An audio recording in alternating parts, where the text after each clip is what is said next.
ఇక డీటెయిల్స్ లోకి వెళ్తే రాష్ట్రాన్ని స్వచ్ఛమైన పరిశుభ్రమైన వాతావరణంలో ఉంచడమే కాకుండా వ్యర్థాల ద్వారా సంపద సృష్టించాలనే లక్ష్యంతో రాష్ట్ర ప్రభుత్వం solid and liquid resource management ప్రాజెక్టును ప్రారంభించడం జరిగిందని ఎమ్మెల్సీ పిడుగు హరిప్రసాద్ ప్రాజెక్ట్ డైరెక్టర్ శ్రీనివాసన్ పేర్కొన్నారు. కూటమి ప్రభుత్వం ఏర్పడ్డాక రాష్ట్రంలో తొలిసారిగా పిఠాపురం మండలం ఫక్రుద్దీన్ పాలెంలో ఏర్పాటు చేసిన ఈ ప్రాజెక్టు ప్రారంభోత్సవ కార్యక్రమానికి ఎమ్మెల్సీ హరిప్రసాద్ ముఖ్య అతిథిగా హాజరై ప్రాజెక్టును ప్రారంభించారు. గ్రామంలోని సచివాలయం వద్ద ఏర్పాటు చేసిన కార్యక్రమంలో ముందుగా చెత్త సేకరణ వాహనాలకు పరికరాలకు ఎమ్మెల్సీ హరిప్రసాద్ పూజలు నిర్వహించి కొబ్బరికాయ కొట్టి ప్రారంభించారు. అలాగే జెండా ఊపి చెత్త సేకరణ వాహనాలను ప్రారంభించారు. చెత్త వేసేందుకు బుట్టలను ఇంటింటికి వెళ్లి అందించారు. గ్రామంలో ఏర్పాటు చేసిన చెత్త నుండి సంపద తయారీ కేంద్రాన్ని సందర్శించారు. ఈ సందర్భంగా MLC Hariprasad project director Srinivasan మీడియాతో మాట్లాడారు.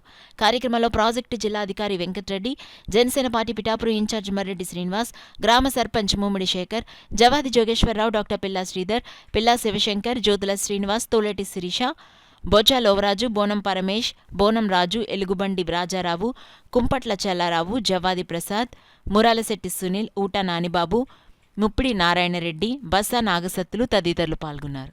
కళ్యాణ్ గారిని ఆయన కలిసి ఈ కార్యక్రమం గురించి వివరించినప్పుడు మన ఆంధ్రప్రదేశ్లో తొలిసారిగా అంటే కృష్ణా జిల్లాలో అంతకుముందు చేసి ఉన్నారు.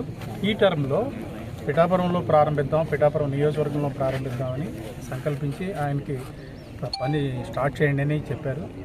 పవన్ కళ్యాణ్ గారు చెప్పడం మీదట ఆయన ఇక్కడికి వచ్చి ఇదంతా స్టడీ చేసి ఈ ఫక్రుద్దీన్ పాలెం గ్రామం దీనికి సూటబుల్ గ్రామం అని నిర్ణయించి ఇక్కడ ఈరోజు ఈ కార్యక్రమం ప్రారంభించడం జరిగింది. దీని ముఖ్య ఉద్దేశం ఏంటంటే ప్రతి ఇంటి నుంచి చెత్త సేకరించి దాన్ని సాగ్రిగేట్ చేసి అందులో వచ్చిన ఏదైతే వ్యర్థాలని మనం అనుకుంటామో వాటిని కొంత వ్యవసాయానికి ఉపయోగించి ఈ ప్లాస్టిక్ ఇతరత్రా ఉండే మెటీరియల్ని దీని ద్వారా పవర్ జనరేషన్ చేసే యూనిట్లకి దాన్ని పంపించి ఈ గ్రామాన్ని శుభ్రంగా ఉంచటమే దీని ముఖ్య ఉద్దేశం.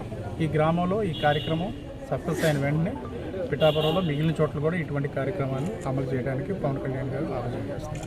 FK Palem, where 750 families are here and nearly 3 tricycles and 18 people going to be involved in this project.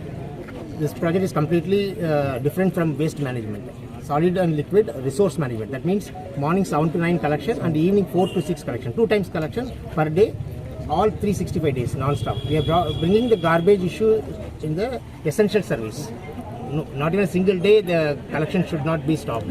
Other than that, we are also introducing the first time dung collection also.